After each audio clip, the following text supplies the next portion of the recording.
Hello, everyone, and welcome to the My Healthy Home Summit. Thank you for joining us. I'm your host, Caroline Blazovsky. I'm a national healthy home expert and an environmental residential consultant with over 24 years of experience. This summit is designed to educate you about the process of creating a healthy home, to learn how our homes may affect our health and wellness, and the benefits associated with living and working in healthier spaces.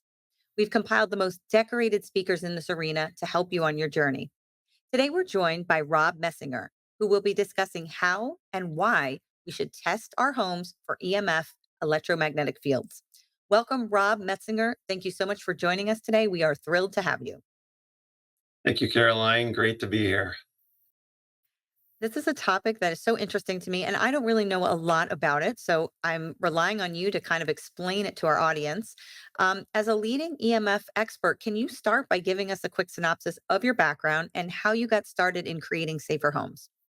Certainly. I started off as an electronics engineering technologist and spent a lot of time in the computer service industry, um, troubleshooting electrical and electronic problems for years and years. And then started a family and wanted to do everything I could to make my home as healthy as possible. And my father had some health issues as well. So he had we were looking for alternative medical treatments for him. And in that process, I met a naturopathic dentist who kind of educated me and opened my eyes to EMF in a quite interesting way, which I'll explain in some slides um, in the next little bit of this presentation. I hear you have a wonderful presentation for us. And yes, like this topic is, I know like a little bit, right? I've gone into homes and we've kind of assessed it for EMF on a very basic level, but there's so much to this topic. And I'm so glad you're here to kind of present to us and really give us an in depth dive.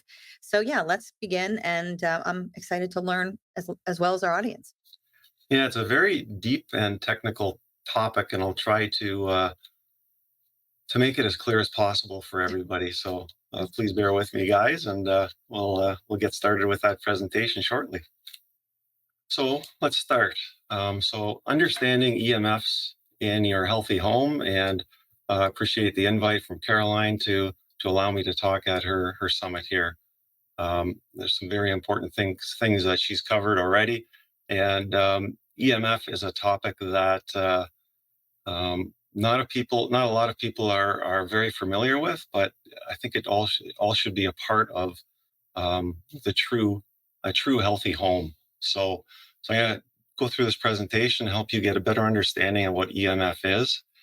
And yeah, I'm an electronics engineering technologist, building biology environmental consultant, an EMRS, which is a electromagnetic radiation specialist, president of Safe Living Technologies, and an instructor for the EMR instructor for the Building Biology Institute in the USA. So let's start at the beginning here. So there are many factors involved with our overall wellness, as we know: nutrition, diet, exercise, the water we drink, the air we breathe, um, the thermal comfort in our house, proper lighting, acoustics, healthy activity, or healthy active lifestyle, and just simply being happy, being with the ones you love. It turns out that approximately 90% of our time is spent indoors, and in colder climates, because of COVID and all this digital technology, these video games, it can be even higher than that. So I think we can all agree that if we spend a long period of time in one particular place, it should be a healthy environment, especially when we're sleeping. Because when we're sleeping, our body is repairing itself, and we need a truly clean and quiet environment for it to truly heal. So an unhealthy environment can affect our longevity and the quality of life, especially in our last few years.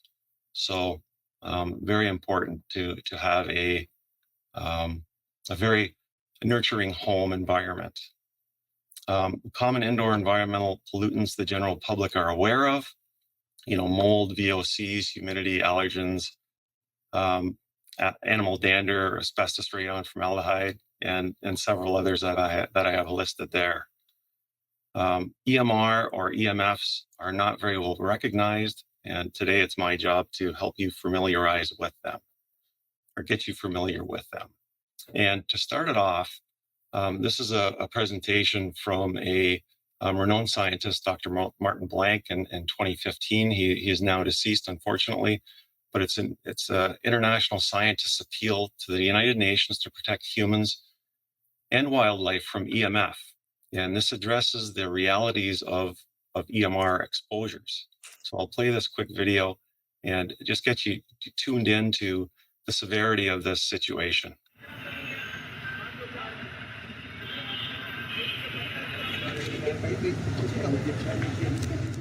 I'm here with disturbing news about our favorite gadgets, cell phones, tablets, Wi-Fi, etc. Putting it bluntly, they are damaging the living cells in our bodies and killing many of us prematurely. I'm Dr. Martin Blank from the Department of Physiology and Cellular Biophysics at Columbia University. It is distressing for me and more than 160 colleagues who today are petitioning the United Nations requesting that they address this problem. We are scientists and engineers, and I am here to tell you we have created something that is harming us, and it is getting out of control. Before Edison's light bulb, there was very little electromagnetic radiation in our environment. The levels today are very many times higher than natural background levels and are growing rapidly because of all the new devices that emit this radiation. An example that a lot of us have in our pockets right now is the cell phone.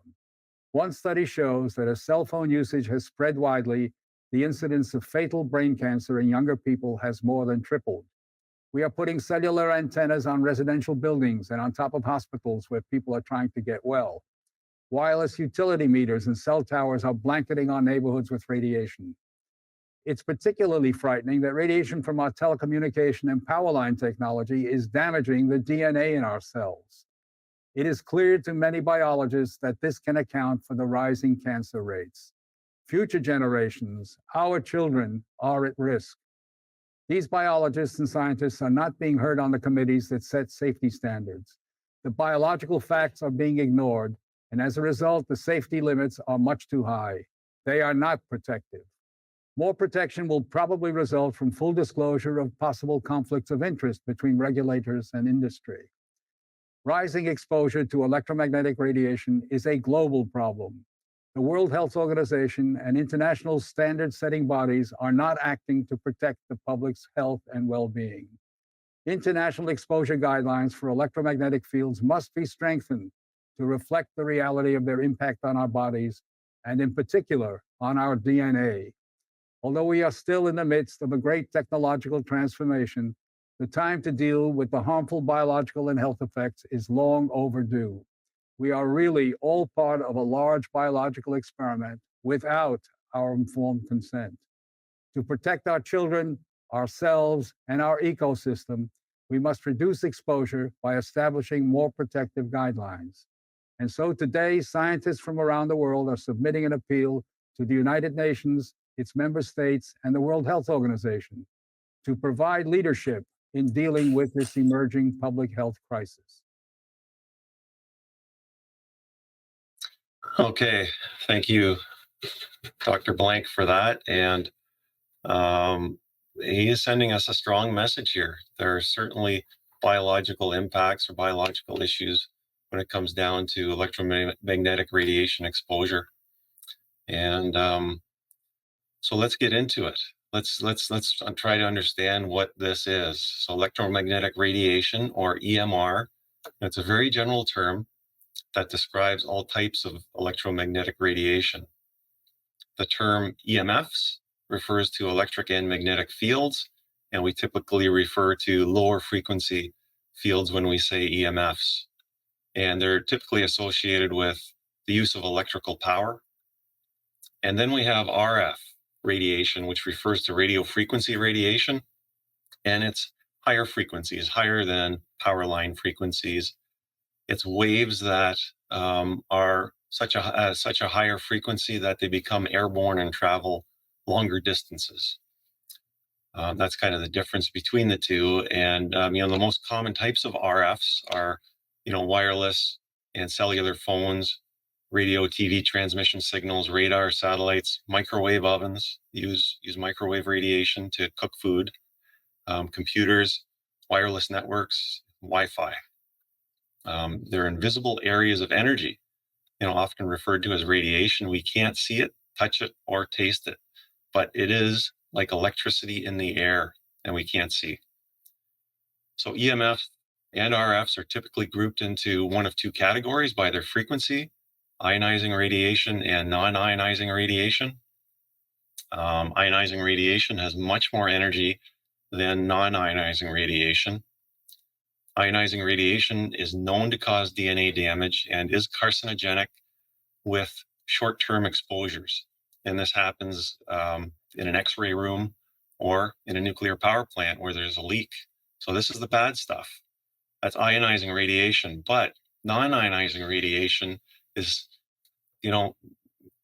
principally similar, but it has much lower energy, and our healthcare officials state that there's not enough information providing it causes harm. So this is Wi-Fi and the electrical power system. This is the non-ionizing radiation, but we're exposed to this so much during the day that I believe it should be a concern. So the fact is, almost everybody on the planet is being exposed to this non-ionizing radiation continually, 24/7, from wireless devices and the power system.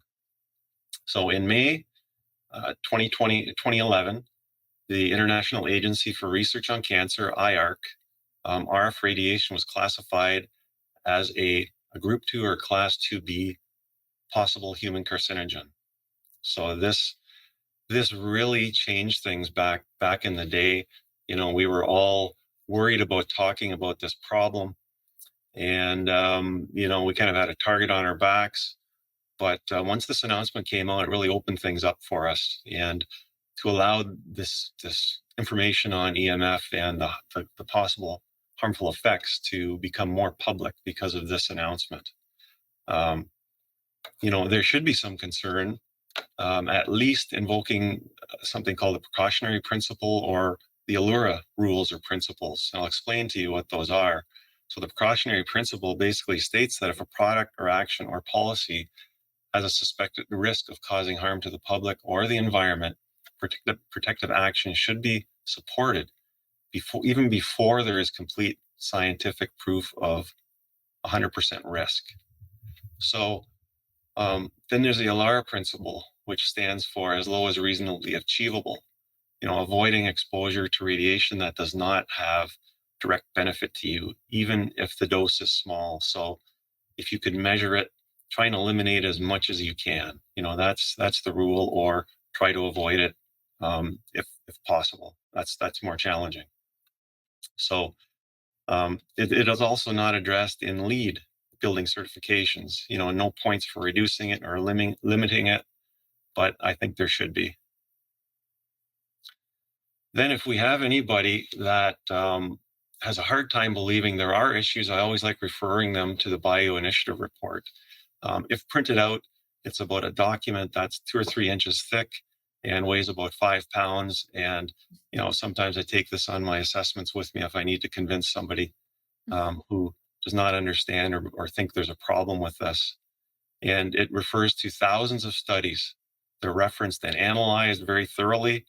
It's documented evidence that EMR is harmful to us. You don't need to look any farther than this document. Basically it states the power levels on the left here and the symptoms in the middle, and the authors to the studies down the right-hand side here. So also the link to it is at the bottom of the page.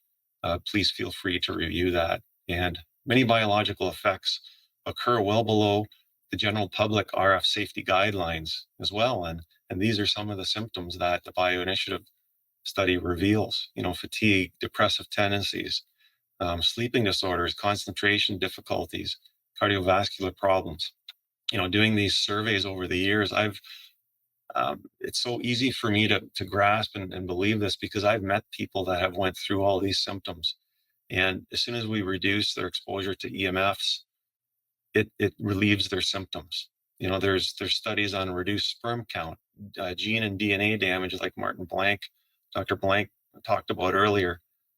decreased cell proliferation, ringing in the ears, tinnitus, dizziness, balance issues, skin rashes, headaches, irritation, and more. So I've seen this personally in the clients that I've helped over the years. So a little bit about our background and who we are.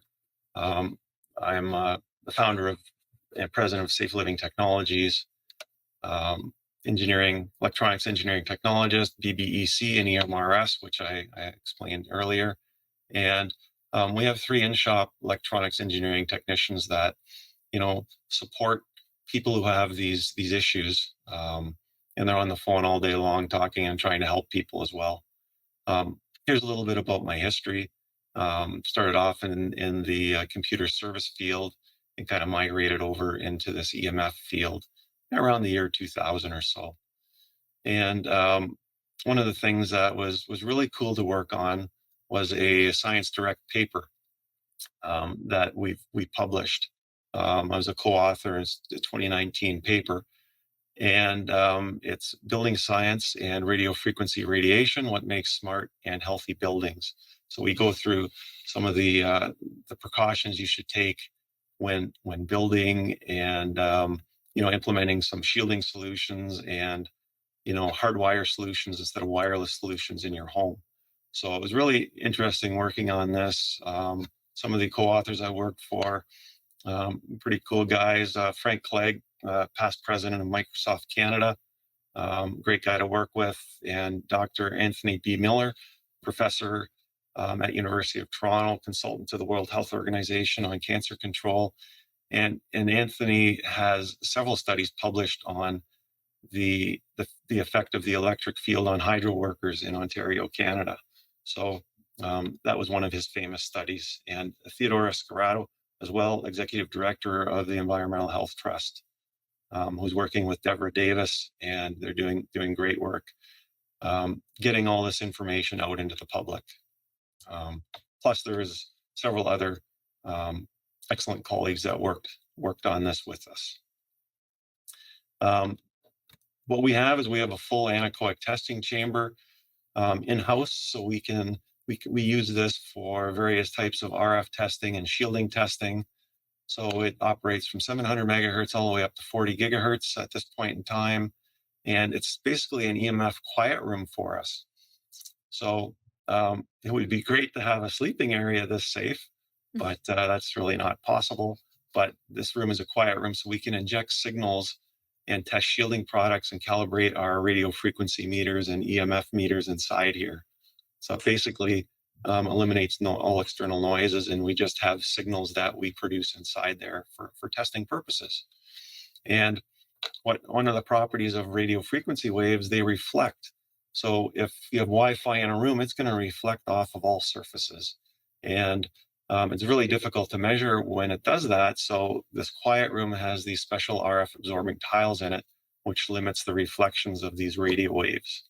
So when we're shielding, we always have to be cognizant of that too. But this room really helps us develop measuring equipment and shielding materials as well. So I also had the privilege of speaking at many EMF conferences over the years.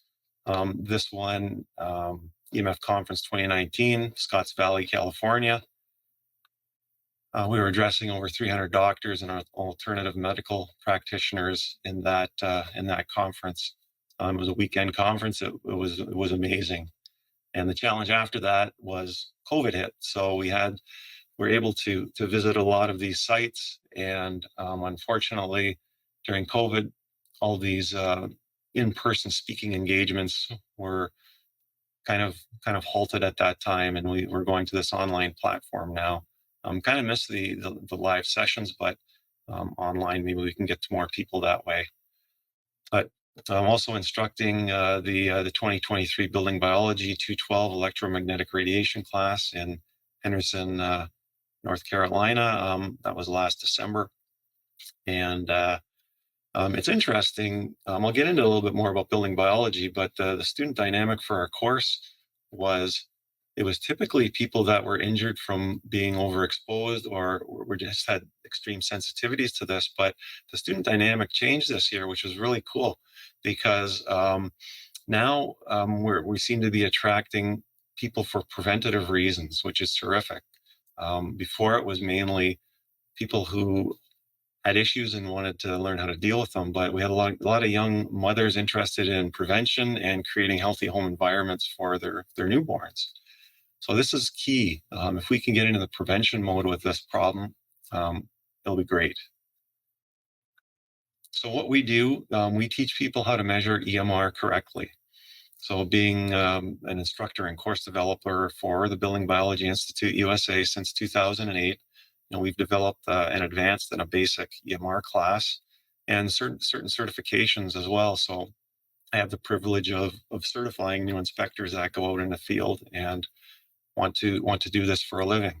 So that's it's a really great thing to be doing that from my point of view. Then we also I've conducted EMR inspections since 2002, and we've helped people with electromagnetic hypersensitivity (EHS), dealing with them since 2003. And we design and supply measuring equipment and mitigation products to block EMF and to measure it and assess it properly. These are very important things. So how I started and how we started with the company, well, starting with a family in 2001, I wanted to keep my family safe and be healthier in general. I want to be around for these guys. So I knew nothing about electromagnetic radiation, and I wanted to have my mercury amalgams removed before the age of 40. And my wife and I set that as a goal. So we were in search of a naturopathic dentist and found one in Toronto. Herb was a gentleman's name. He's unfortunately passed away, but you can see the tooth here, and that's what I wanted to get removed. There's toxic elements in that filling that need to go. So that's what we did, and it took us quite a while, probably a year and a half. We had multiple fillings to remove, and I became good friends with Herb. So one thing that really caught my eye on my first visit, he used a voltmeter in my mouth. I'm electronics guy, and I'm going, why are you doing this?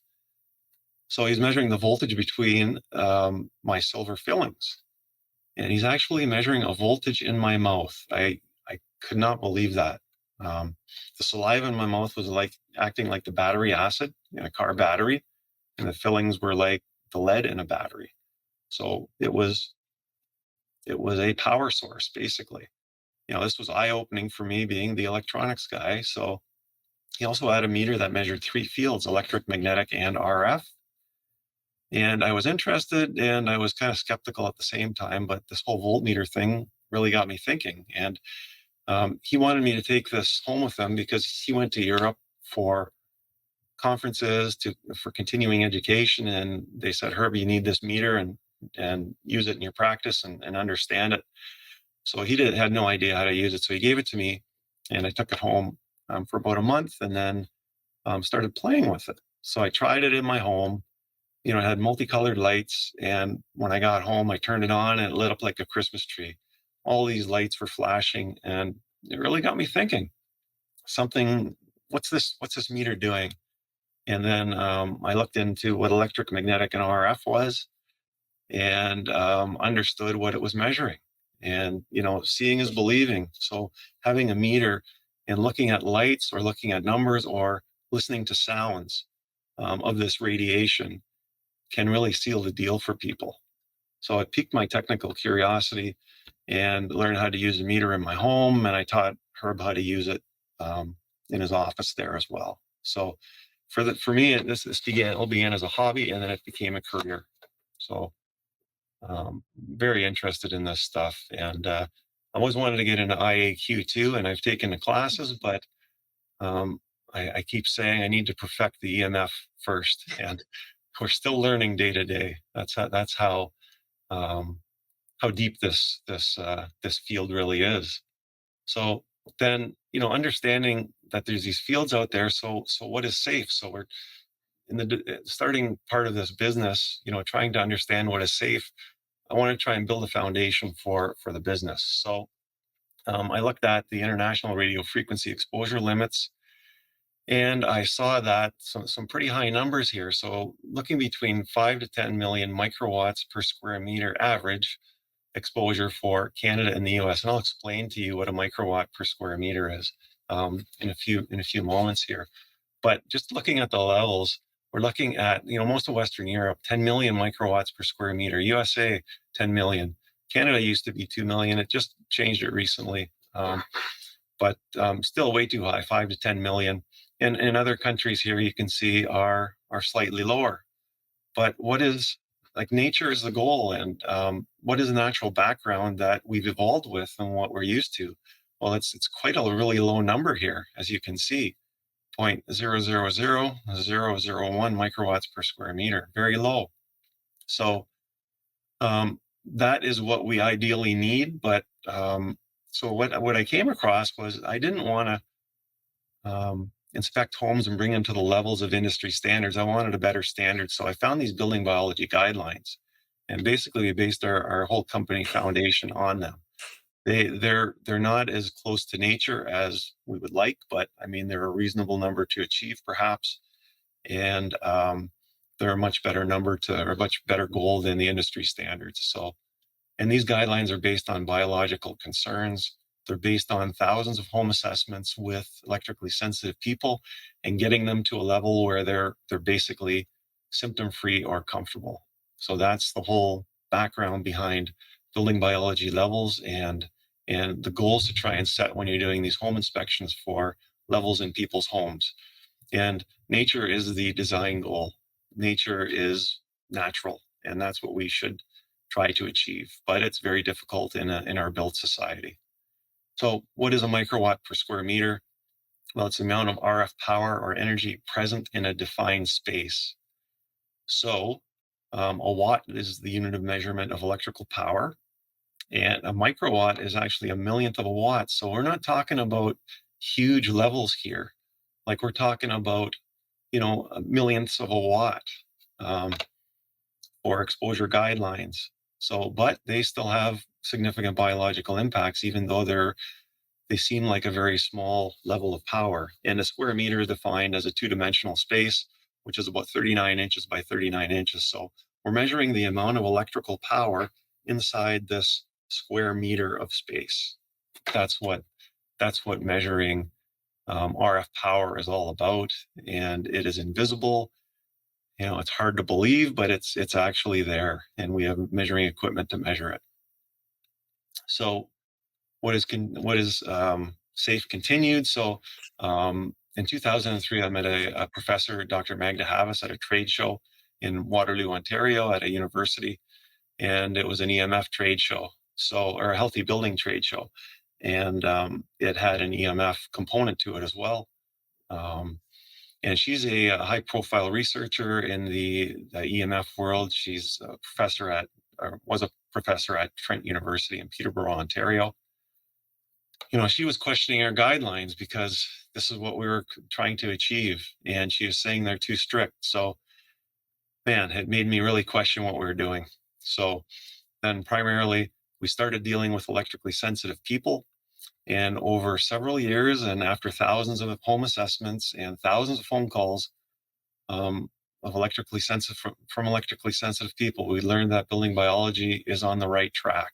So most electrically sensitive people are comfortable below 10 microwatts per square meter. So in this slight range, electrically sensitive people seem to be happy. And the extremely sensitive people probably down below 1 microwatt per square meter. So we found this to be a very reliable way of evaluating indoor spaces. And that's part of the reasons why I joined building biology and became an instructor for them as well. So our design goal is under 10 microwatts per square meter. So understanding a little bit more about what EMR is, we'll take a look at frequency here. So what is frequency? It's the number of vibrations per second. It's measured in hertz. And here we have the electromagnetic spectrum. It defines frequency of all types of electromagnetic radiation. And basically, we're going to look at this as an overview from the non-ionizing radiation, which is the power from power lines and wireless devices, and it's possibly carcinogenic to humans. That was the 2011 declaration by IARC it was classified as a class 2B carcinogen. So it is lower frequency and has lower energy down in this level of the spectrum. Then we have the ionizing radiation, known to it's a known human carcinogen. So it's class 1 or group 1 in IARC as a known carcinogen. And higher frequency and higher energy, that's the reason for the severe problem there. But they're fundamentally similar. We're electromagnetic beings, and non-ionizing radiation has subtle vibrational effects on the body, and we're getting hit with it continuously. So, and also picture it, as a sine wave, from high school physics class, you see the sine wave. So this force is hitting us with a peak positive pressure, and then it goes to 0, and then it goes negative and hits us with a negative pressure. So it's a positive and negative force field that we're getting with this alternating current and alternating. These radio waves are going plus and minus as well too. So this is the problem. These forces are things that are not natural. Our body has not evolved with, and I don't believe these technical fields, our body can evolve to them or with them. So what is electromagnetic radiation? So the two main sources of EMR I'm going to address today are, number one, EMR from electrical power or anything that uses power. We're just not talking about the transmission towers. We're talking about the wiring in your house too. So power cords, behind your computers, electronic equipment, TV equipment, appliances, the wiring through the walls, all this stuff, all these wires are hidden in our walls, and they're radiating these fields that we're not aware of unless we have a piece of equipment to measure them. And then the EMR emitted from wireless devices and transmitters, RF radio frequency waves.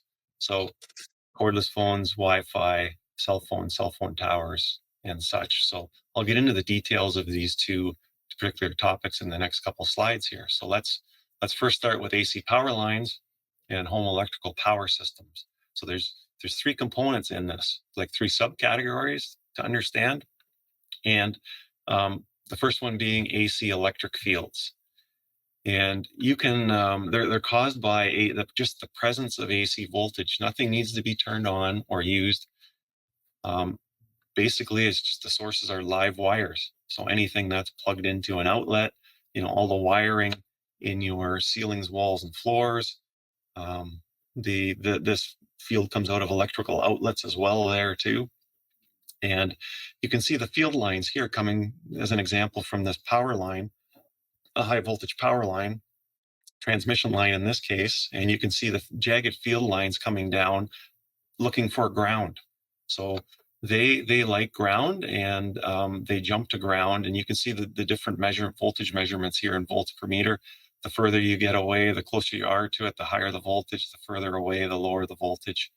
And there's these jagged field lines coming off sources. Then we look at AC magnetic fields, AC meaning alternate current, and the same for electric fields, alternate current, going positive to negative. And this is the field coming off of a transmission line as well. AC electric fields are from voltage, and AC magnetic fields are caused by current flow. So these actual electrons flowing through the wire, going back and forth at 60 hertz. That's kind of the field that this produces. And it's from appliances and wiring in your home, and they're concentric circles coming off of this source. So the field kind of is even circular, ovally around or circularly around it, and it kind of radiates outwards and decreases its energy with space. The further away you are from these, the weaker the signals. So distance is a real important thing when you're trying to reduce your exposure to EMFs. And then we have something that's been brought on the radar more heavily in the past few years, dirty electricity. And basically here you can see we have our 60 hertz sine wave, our power sine wave. It comes out fairly clean from the power system, but by the time it gets to our home and with all the appliances that are plugged in and using power, these appliances are feeding back high frequency noise onto this 60 hertz wave, which you can see as this kind of fuzz on the wave. And you can see dirty power and cleaner power. Both cause issues, but the dirty power is more biologically active than the straight 60 hertz coming from the power lines. But it contains both. So it's higher frequency electrical noise, and the sources are all these energy efficient devices. To kind of chop up the power, and when you're chopping up power, you're causing other frequencies to feed back onto the power system, and that's what this dirty electricity is. It's these high frequency noises that are feeding back into the power line from power supplies on all the things we use every day, like the computers we use, the lighting systems, our furnaces and such. They're feeding back dirty power onto the electrical system. And because we're surrounded by wires in our homes, in our ceilings, walls, and floors, all these signals are radiating out of the wires, and we're absorbing them. They're coming to us, and they're causing biological effects on our body. Now into radio frequency radiation. So wireless devices and wireless transmitters are a big part of it. It's like sending electricity through the air. Many, many years ago, when radio and television signals were invented in the 20s and 30s, there was AM and FM transmissions, and you can see it's a smooth sine wave. That was what we were typically hit with up to about the year 2000. And that's when things change. So the smooth sine wave is not hitting your body with a large force at a time. It's like kind of a rolling field that that's passing through you. But when it comes to digital technology, digital waves, they're much more harsh. They're pulses. They're not smooth waves, and pulses impact the body more biologically than a smooth wave will. So the digital cellular network in Canada and the US started around the year 2002. And that had carrier waves of 800 megahertz to 1.8 gigahertz, but the data rates on them were quite slow. They're 217 hertz. And that's interesting. So also DECT phones came out during this time as well, too. And they weren't DECT 6.0 back then, but now a DECT 6.0 cordless phone has a data rate of 100 hertz. And the interesting part, these are jagged waves. They have more harsh effects on the body, and these data rates are close to the frequencies that the body operates with. So it can cause direct interference with, cellular communication. And, that's basically what we can say about this. It causes cellular communication issues. There is not a direct link to cancer at this point, but I mean, all the data kind of points in that direction. That's the challenge we're faced with right now. So, and also these pulse trains are continuous, and we're being exposed to this 24/7. So that just gives you a picture of what these waves look like and what we're getting hit with in our bodies. And different sources have different frequencies. So these different frequencies cause different biological effects. So there's no rhyme or reason why these signals are being produced by these devices. We're getting hit with random frequencies all the time, depending on what device you're using. And these devices just cause different biological effects. So it's like, it's so complicated to figure out what's really happening with your body, because if you follow your body throughout the day, you're going through so many environments with all these different signals that are having different impacts and different biological effects. It's just very complicated to figure this out. And then another thing too is the industry uses time averaged values, which severely undervalues peaks when we're doing these pulse digital signal measurements. So as you can see here, all these peaks But if you average them out over time, so this is the amplitude and strength of the signals, 950-ish or something like that. And then over time, because these things are not pulsing or on continuously, they're just pulses, when you average them out over time, you get a very low number here like this. And that's what industry guidelines, the exposures are referenced to. So electrically sensitive people are impacted by peaks. Even if the average values are low, if you get hit with one high peak, that has a biological impact to us. So in this case, 950 compared to about 50. So you can see the significant difference there. And one of the things that just came out recently in the last several years is 5G. It is a very complicated topic, and I'll just I'll try to explain this to you in simple terms here. So it's a complex topic, and I'll try and summarize it. So what is 5G? So 5G is the latest generation of cellular communication. And it's not the 5G signal coming from your Wi-Fi router, because Wi-Fi routers nowadays have two bands, and one's 2.4 gig, which is the traditional frequency of transmission. But there's also a higher speed transmission called the 5 gig transmission, but it's not a 5G cellular signal. It's just 5 gigahertz signal from your router. So I just wanted you to be aware of that difference. It's advertised as a new high-speed cell phone technology. It's the new advertising buzzword. It basically helps them sell phones. It's comprised of digital pulsed signals that we saw in the previous slides, and they have health impacts. And there's multiple frequency ranges. This is what kind of makes it complicated. There's a low band, 600 megahertz to 1 gig. And it's a little faster than 4G, but roughly the same speed. So not a huge improvement there. But then we have a mid band, which is 1 gig to 6 gig. And it's about 3 or 4 times the speed of 4G at this point in time. They're working on making it faster, but this compromises 99% of the 5G network. So moderately faster than 4G, but when they advertised 5G, they advertised these huge download speeds. And it is true, in the millimeter wave band, the high band of cellular communications. So these millimeter wave transmissions are truly high-speed signals, but they don't occupy very much of this network. It's only 1% of it. The rest is just basically a little upgrade from the 4G system. So I don't think they're being totally transparent here.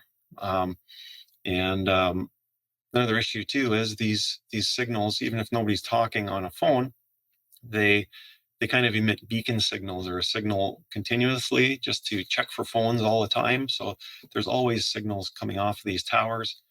They tend to be stronger for 4G LTE than if we measure a tower with nobody connected to the 5G millimeter wave band. But they're both radiating 24/7. We just discovered that a few months ago, actually. So 5G flaws in the system. Low and mid bands only seem moderately faster than 4G LTE. The high bands do not easily penetrate buildings. So they can't penetrate buildings' walls and have a tough time coming through glass as well, too. So at current power limits, the FCC could allow them to increase their power to get through these walls, and I hope that does not happen. But at this point in time, we're actually basically shielded from this high band just by being in our homes, because the signals have a difficult time penetrating through normal building materials. So the deployment plans are continually changing and are carrier specific.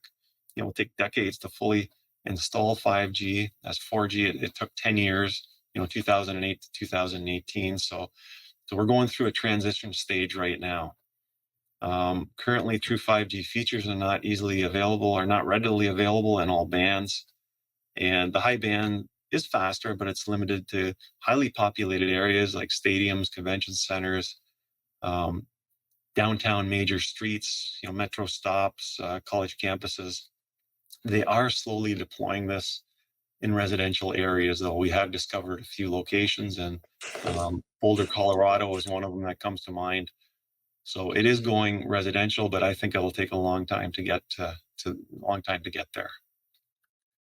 More flaws in the system. So the business plan has not materialized for them. High consumer cost of data.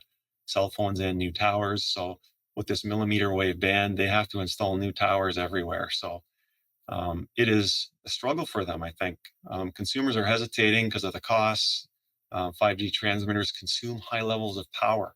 So three or four times of what 4G power consumes. So the higher frequencies you transmit, the more power you need to send them through the air, because the air has a resistance. So that's part of the problem. You need more power to send these signals. And they are not a green technology. So there is no mention of that in the general public either. So that, to me, that's a big concern as well. Other main concerns is, the demand for more data. It's doubling every 2 years in urban areas. So the problem is, small cells are going to need to be installed on every other power pole in most neighborhoods.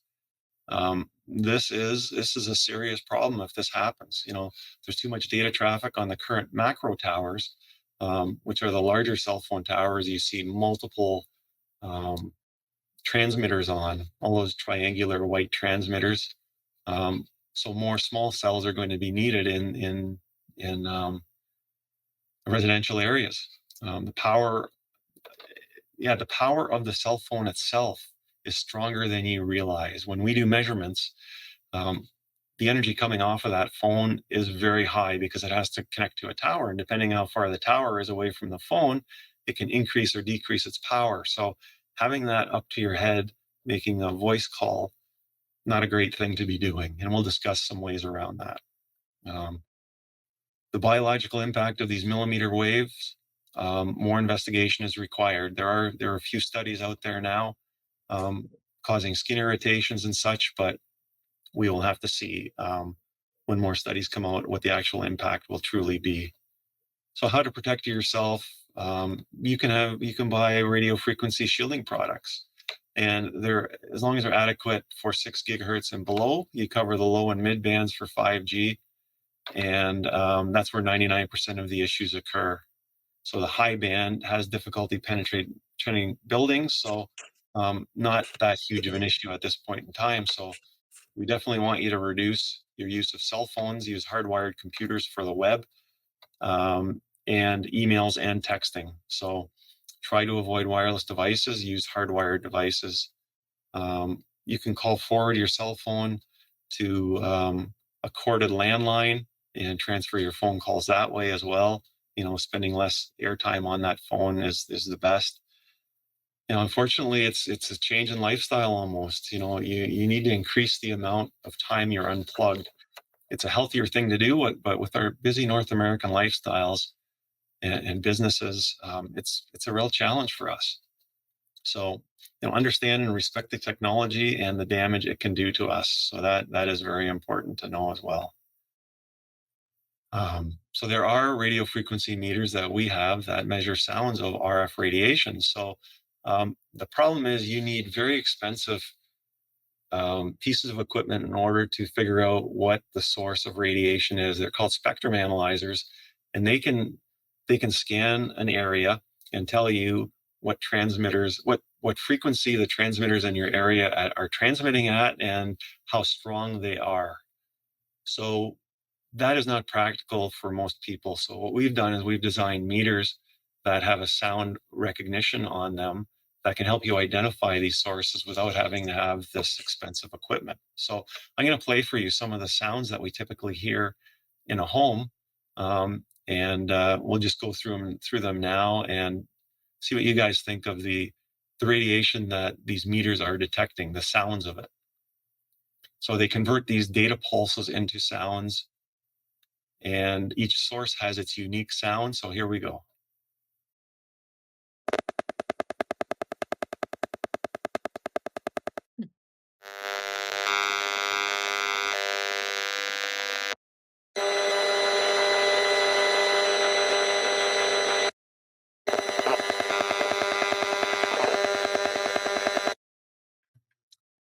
Okay, so that last one was a typical indoor mix of what I hear when I go to a home and do an inspection, because most people have wireless routers, most people have cordless phones, and there's cell phone reception in most homes as well.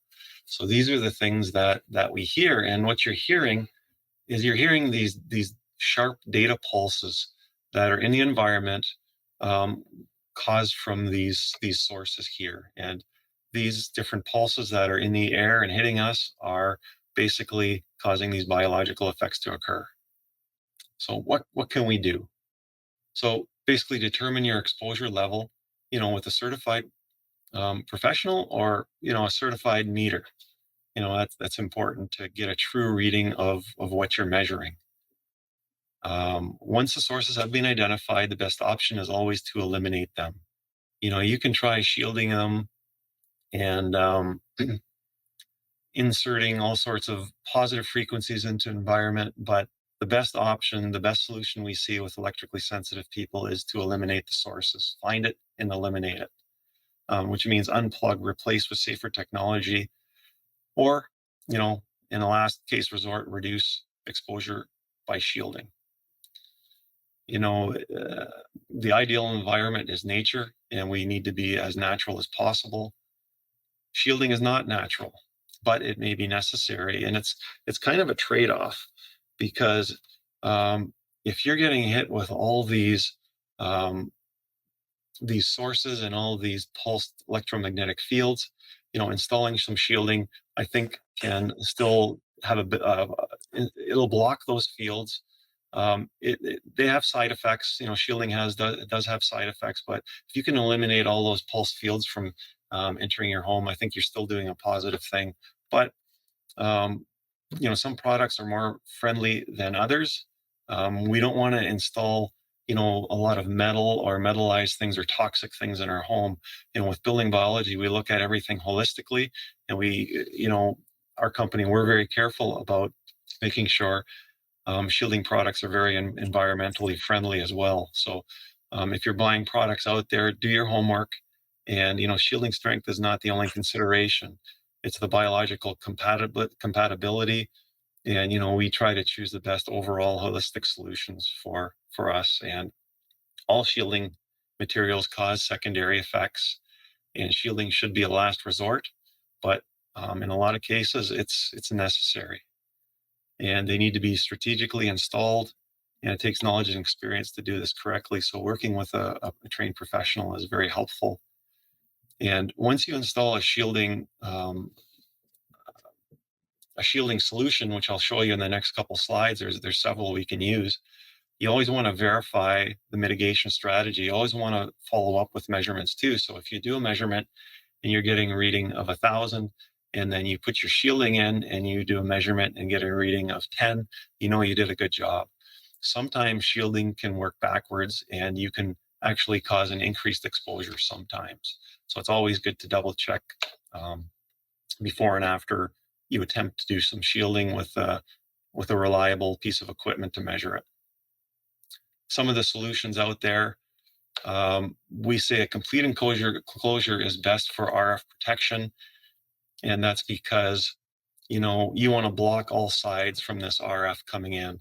Because if you just put a cover on top of you, that's a shield, radio waves bounce around all surfaces, so they can come in from underneath that cover. So that's why we say a complete enclosure is best for RF protection. And there's certain shielding fabrics that we like to use. Cotton with no exposed metals, and Okotex certified, and that certifies there's no harmful substances coming from these types of fabrics. It's not perfect, but it's a fairly good standard to be lined up with. Then there's shielding paint.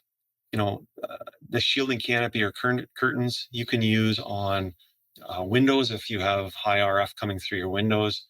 If you cannot shield your entire home or a room with paint, then a shielding canopy is good. It's not as good as shielding your own home, but it gives your body a quiet place to rest in overnight when you're sleeping and recover in.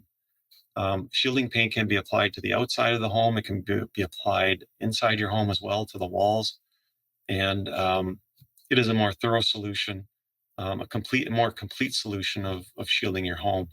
If you're in the building stage, we can put aluminum foil or aluminum mesh inside of underneath the drywall, and as a vapor barrier, which I have mixed feelings about vapor barriers, but They're required by code in our area, so there's kind of no avoiding them unless you want to do a special engineering build, which is very time consuming and busy. So if we have our walls protected, then our windows, we can use the curtains with shielding fabric, or we can use window film. There's window film that can be put on windows that blocks radio waves as well, and it does a really good job. And then other types of shielding we get into is magnetic field shielding from power lines. There's special materials to do that if you have high magnetic fields. So just some options there for you on some of the solutions too. So that is it for the presentation, and I will throw it back to Caroline for more comments. Well, thank you. I think that was extremely informative, but also you made it, and I don't want to use the word dumbed it down for people like me, but you allowed us to really kind of grasp it, which I think is important because it's a big topic and it's confusing. Can you talk about, you talked a little bit about shielding, and I just had some questions. And you talked about that there could be an effect to shielding. What is a downside to actually shielding? Because it seems like it would be a positive thing. Sure, yeah. No, it is when it comes to blocking radio waves. So radio waves will reflect off of it. The challenge is all shielding, radio wave shielding is conductive. So it means it's metallic or metallic based. And what happens with that is electricity likes it. Electric fields like metal. So they will couple onto it, and they will re-radiate off of it as well. So that's the pros and cons of shielding, because you're introducing other issues. I think the net result may be, you have a strong radio free field, you're bringing it down, but then you're introducing this electric field. So it's a trade-off, and it it it works for some people and it doesn't work for others, and that's what makes this whole business a little bit challenging. Um, the average person wouldn't feel the effect, but I'm talking about dealing with electrically sensitive people. So that's why we know these kind of side effects, and try and help coach people through them when they start shielding projects, and just make them aware of all the pluses and minuses, and just give them the information to make informed decisions for themselves. And it's true for anything, right? We this whole summit talks about building and building performance and all of the things we do in our homes. And there's always a positive and a negative, and you need to take those into consideration. We don't have one right answer to any of this. It's all a process of learning. Right, right. So you talked a little bit about porting your phone to a landline. And so what's happening in the Northeast and other parts of the country, they've eliminated these landlines for us. They've basically said we are no longer going to support landlines. And so businesses like mine or others in the area, we no longer have that technology. So we're forced to go to all types of wireless technology, even regarding our Wi-Fi, to be able to function as a business. So do you have any suggestions for businesses and people trying to minimize that type of exposure in the workplace? No, yeah, good point. We're seeing that quite a bit up here too, and most of my friends now don't have landlines anymore. They just use their cell phone. But if you have an internet connection, you can still have a hardwired phone. You can plug it into your router, and you can still use a wired phone that's voice over IP. So you can still use that as a solution. If you Yeah, it's a difficult and challenging thing here. Obviously, if you can still have a landline, which I still do, I'm going to keep it as long as I can. And then the next best option would be using the digital hardwired phone on that you can hook up to your router, an IP phone. Or if either of those are not possible, then we have no other choice but to use our Wi-Fi or our cordless phones. So the recommend or cell phones, sorry, but at least when we're done with them, or at night, if we're able to shut them off and stop getting hit with that radiation during the sleeping hours, I mean, then that's the best we can do. So there's good, better, and best solutions, And you want to try and do the best all the time, but a lot of times, or sometimes, that's not possible. So you have to make compromises. And if you need those, we need those phone calls and messages coming in. Tough to avoid, but shut it off at night and do the best you can. Except if you're an old timer like me, because I still remember being able to have to run to the phone.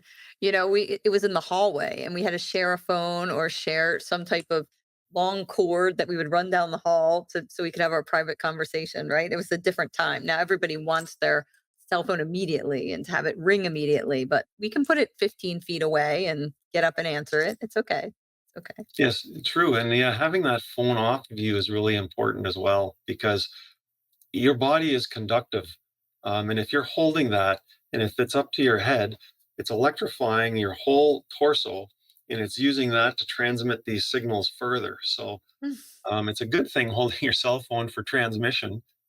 You can increase if you're having a bad signal, you may get a stronger signal by holding Oh it. But no. biologically, you do not want to have that phone on you when you're talking on it. Like you said, have it a little bit away from you. If you can have it on speakerphone too, away from you, that's probably the best way of doing it. And there's these wired headsets as well too. They're air tube headsets. They're a positive thing too. It's better than having that phone up to your head. You're still going to get the radiation transmitting off of that phone, hitting your body, but it's going to be much farther away, and these fields drop off exponentially with distance. So distance is your friend. You just scared me because I always think I'm being smarter because I'm holding it in my hand, right? I'm like, haha, I'm not putting it near my head. But you're saying it's irrelevant. It's irradiating my entire body regardless. Yeah, if you're in contact with it, it's like Mm. it's anything that's conductive, and your body's semiconductive, and it's got lots of minerals and fluid in it, so electricity likes it, and that's part of the problem. So explain to me just a little bit. You used EMR and EMF interchangeably. So just kind of this is a real small recap on we're used to hearing EMF, right? So Right. how does EMR fit in with that? Well, EMR, they're both very general terms that when we're teaching the course in building biology, we want to be way more specific. We want to use AC electric fields, AC magnetic fields, dirty electricity, radio frequency radiation. EMR is a very general term that covers everything. It covers um, AC fields, it covers wireless, it covers DC fields. It just is an all-encompassing term that's very general. EMF refers more to electric and magnetic fields and kind of lower frequency radiation. That's kind of the differentiation between the two of them. One's all encompassing and one kind of hones in on a specific part of the electromagnetic field issues that we're dealing with. And there's more acronyms out there too. Gotcha. And then just talking a little bit, you talked about the differences between non-ionizing and ionizing radiation. Non-ionizing having lower frequency and ionizing radiation having higher frequency. And what are you referring to when you're talking about frequency? Can you just kind of clarify that for our audience? Sure. When we talk about frequency, it's a number of vibrations per second. And every frequency that hits our body has a particular impact. We evolved with certain natural frequencies from the earth hitting our bodies, and these man-made radiations, or technical fields, I guess was what they're officially called.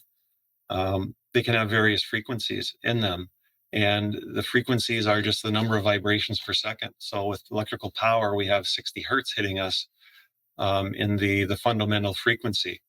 That's the wave that's hitting us. It's a 60 hertz wave from power lines. And when we get into dirty electricity, we get into kilohertz waves. And then we get into AM radio and FM radio and Wi-Fi, kind of going up the frequency spectrum. And all of that stuff is non-ionizing radiation. It's lower frequencies, but they all have their own specific frequencies. And each one of these frequencies has different biological effects on us. When we get up into the ionizing radiation, this radiation has enough power to knock electrons off of molecules. So it causes damage immediately. and short-term exposure will cause a lot of harm and immediate DNA damage. Whereas this lower ionizing radiation, the science, the authorities, the healthcare um, facilities out there, setting the guidelines in both of our countries, Canada and the U.S., they don't understand that there are other effects, biological effects coming off this non-ionizing radiation. And those studies in the Bioinitiative report are proving that. It's just they refuse to look at the evidence. They're not taking the evidence into consideration, and that's where we're at with that whole thing. But Let's talk a little bit about homeowners. Where do you recommend them to go to get an evaluation? So people don't know, these things are invisible. And I think that's the challenge, right? When we're talking about all of this, it's something we can't see, feel, or touch. Um, so how do people get evaluated in a situation with their home? yeah, there's two options. One would be calling a certified professional, and that's what we do at the Building Biology Institute. So we take people through an holistic training course. They get exposure to all of the IAQ parts of it, as well as EMR on a basic level and an advanced level. And they have to pass some certifications. They have to do final projects, and then they're ready to go out and do these inspections. And the Building Biology Institute has a list of certified professionals on their website that I've trained over the last 15 or 20 years, and we have a listing on our website as well too. That you can contact a certified professional that can come in. There's a lot throughout North America, but there's not complete coverage. So some of them can do home consultations for you as well. But in order to do that, you'd probably need to pick up some type of meters. And these guys or us at Safe Living Technologies, we can talk you through it and help you assess your home with these pieces of equipment, and make the invisible visible so that you can make an informed decision on your exposure or lack of exposure, hopefully. And it's so profound. I loved how you showed us and allowed us to hear what is really there, because I think that makes people realize, wow, the It does. static. Yeah, it gets the client involved in the process too, and it makes things more real. Like sight and sound makes things more real for us, and it was a game changer for me when I heard and I saw it as well too, or I was able to measure it. So yeah, it And I think too, when you go into a quiet room, and we've had a couple speakers talking about EMFs. When I go into a quiet room now, and whether I'm doing meditation or some type of, I just want to be alone and be quiet, there's always a frequency that I hear. I have a very in tune ear, and it's never silent anymore. There's always this kind of background noise, I call it. Yeah, good point. Absolutely right. And I have I have a tinnitus or a ringing in my ears continually. I'm almost 60 years old, and people just think it comes with age, but I beg to differ with that too, because I've been out in camping trips and flying fishing trips and such, away from everything for a week at a time, and after about the second or third day, I start finding that stuff clear up on me a little bit. And as soon as I get back to civilization, passing cell phone towers and such, same issues. And I've actually talked to customers about that. They have sailboats and they head out into the ocean, and as soon as they get 10 miles out, Off, they feel so much better, and offshore. a lot of their symptoms go away. So yeah, I Hmm. think what you're hearing and what others are hearing is a very common issue, and There's it's a lot probably, we don't know. yeah, for sure. A lot. Um, we're going to ask you, just do a fast round, because we ask all of our experts questions. And we like to get it kind of opens up conversation and also gets your opinion about certain things. So we're talking about healthy homes. Can you tell us what room in your home is your favorite? My favorite because of health, or my For favorite any reason. For any for any reason. reason? Mm. Um, Probably just unwinding after a day. Where we are, we have basements. Some places in the country don't, but We have something called a recreational room, a rec room, where my wife and I can come down and just unwind at the end of the day, and watch some mindless television if we like, or just kind of relax and read a book. Um, And what's one of your favorite activities to do in your home? So something you really enjoy. um, Working on machinery or mechanical equipment, snowmobiles, cars, things like that.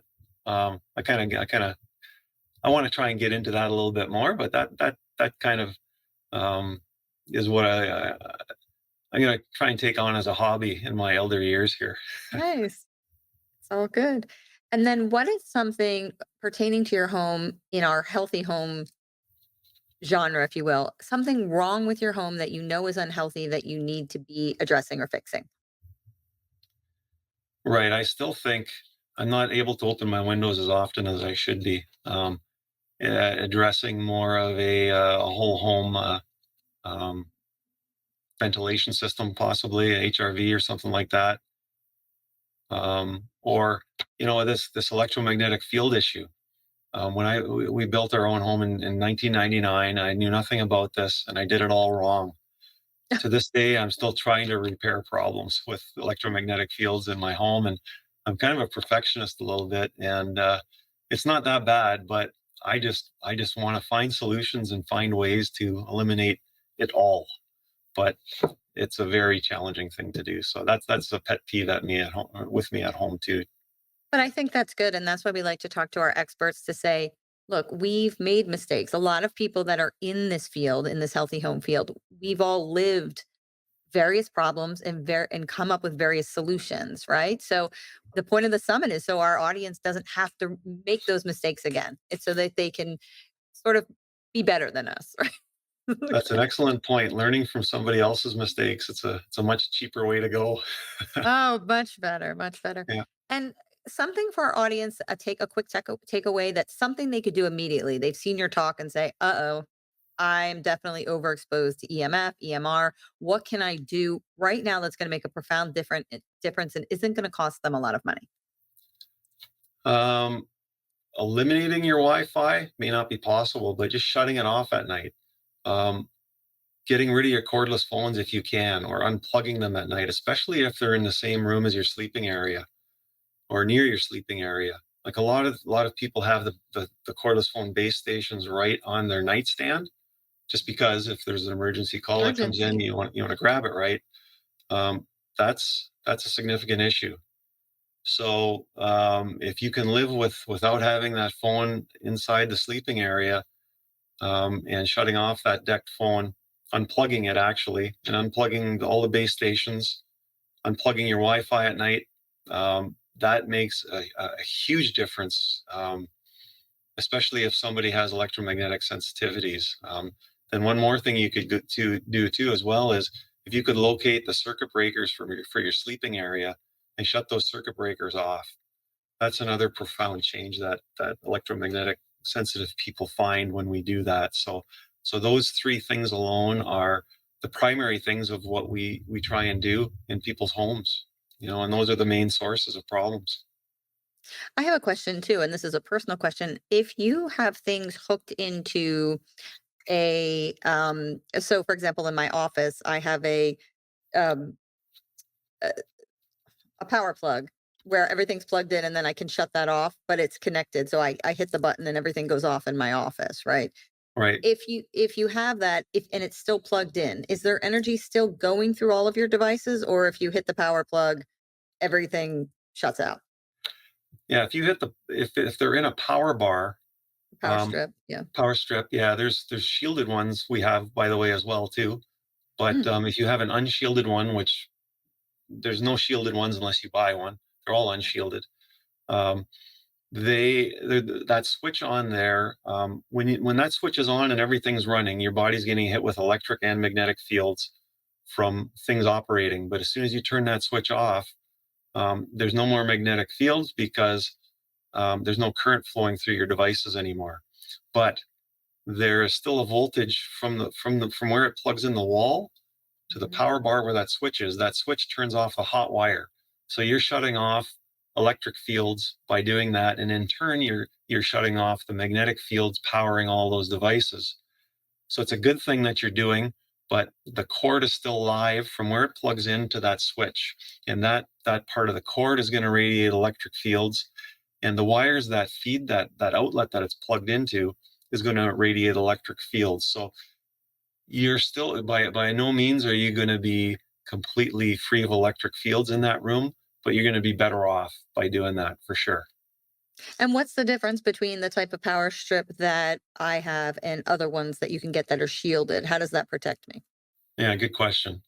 So typical ones are made out of plastic, and for a shielded power cord or a shielded power bar, it needs to be made out of something metal like aluminum or steel, and it needs to be encased in that, and then that shell needs to be connected to ground, and that the wire that plugs the power bar into the outlet of your home needs to be a shielded wire. And what that means is there's like there's several conductors inside this wire, and it has a wrap of aluminum foil around it or braided wire around it, and that's grounded. So it actually it keeps the electric fields contained inside that shielded wire, and then that's a good thing. So and your power cord or your power bar is shielded as well, but we still have the fields coming off the wall, the wiring in the wall. So Right. that's the challenge, but that explains what a shielded power bar is. And then how much difference in price is a shielded power bar from one that isn't? It's significant. Like you can pick up power bars for $20, but Mhm. when you get into the shielded power bars, they're a special design and a low volume production. So you could be spending $90 to $100 on a shielded power bar. But still, I mean, doable. Like when you're talking about an Yeah, office, right? I've got a Mhm. studio in my office building. So to me, right. that's, look how much you spend on studio equipment for $90. You can basically shut everything down and know you're safe. No big deal, right? That's the That's way I true. look at it. Yeah, that's a good way of looking at it. Yes, and yeah, and if you're going to spend money in life, one of the best investments you can make is in your health, or you know, in a healthy home. So Mm, completely. Well, yeah. that's a good ending to our conversation. Let us know where people can find you and all the information that you provide and the best science information. Where can they go to find that? Well, my company is called Safe Living Technologies, and safelivingtechnologies.com is the website. For short, you can enter slt.co, slt.co will get you there as well. And we have a bunch of um, we have an educational section on our website too that will have all the contacts for people that are willing to go out and do home inspections, and we also have um, studies and articles on there too, and just general information about EMF you can find in our education section. So please feel free to visit or contact us, and our support reps will get back to you and help you. And if you purchase a piece of equipment as well, you're also welcome to 50-minute free consultation. And yeah, we want to talk to people and help people understand all the differences and all the issues of lowering your electromagnetic field exposure and how to measure it and assess it properly. Well, I appreciate you. I appreciate you being here and sharing this with our audience.